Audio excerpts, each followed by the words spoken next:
Bago tayo magsimula, sisigurin natin handa ang lahat. Ang layunin natin ngayon ay planuhin ang lingguhang gawain sa departamento at magtalaga ng responsibilidad sa bawat guro. Magandang umaga rin po. Naitala ko na po ang agenda natin at mga paksa na tinatalakayan. Bago pa tayo magsimula, maaari ba nating balikan ang ating nakaraang minuto para alam ng lahat ng progress ng ating departamento? Oo, Binibining Cruz, ano ba ibahagi ang summary? Sa nakaraang pulong, napag-usapan natin ang workflow at mga digital tools na gagamitin. Walang major issues na naiulat.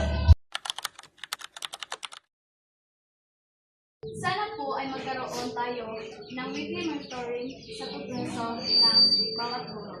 Mas madali kung may digital tracker.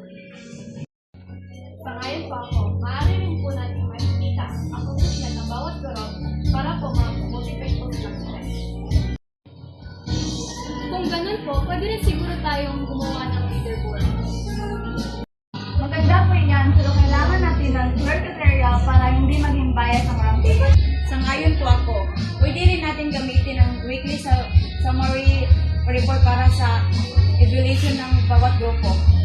Bilang dagdag po, sana po ay may feedback session din para sa bawat guro upang malaman nila ang areas for improvement. Bilang academic coordinator, minamutahin ko rin po na magtakda tayo na malinaw na timeline para sa motivation at feedback issues upang masiguradong sumusunod sa planong maayos. Batay sa ating talakayan, napagkasuluan natin ang mga sumusunod na hakbang. Una ay magkaroon ng lingguhang monitoring gamit ang digital tracker. Pangalawa, maghanda ng summary report na ipamamahagi sa lahat ng miyembro. Pangatlo, magkaroon ng regular na feedback session. At panghuli, magtatakda ng malinaw na timeline para sa implementasyon. Ang mga hakbang na ito ay magsisilbing gabay upang mas maging organisado at epesyente ang ating departamento.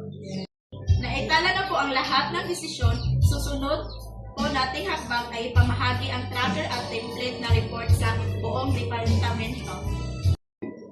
Salamat po. Siguradong magiging mas organisado at malinaw ang workflow. Mga tutulong kwento sa ating productivity at workspace. Excited na po akong makita ang mga leaderboard sa susunod na linggo. Siguraduhin rin po natin sundin ang kriteria para patas sa lahat. Magtutulungan po tayo upang maging smooth ang proseso. Tama po, magiging maayos ang feedback loop sa ating departamento.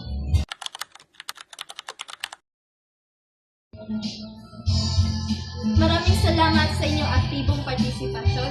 Ang susunod na pulong natin ay sa parehong oras sa susunod na linggo. Inaasahan kong ipagpatuloy natin ang produktibong talakayan. Kung wala na po kayong ibang katanungan o mungkahi, idinideklara ko na po opisyal na tapos ang ating pulong. Maraming salamat at magandang araw sa inyong lahat. Maraming salamat po.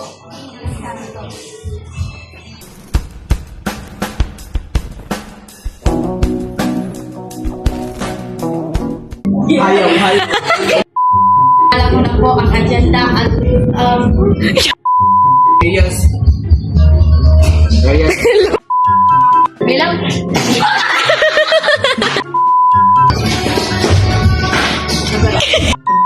maraming salamat po. Si Kim lang yun. Oh, mister!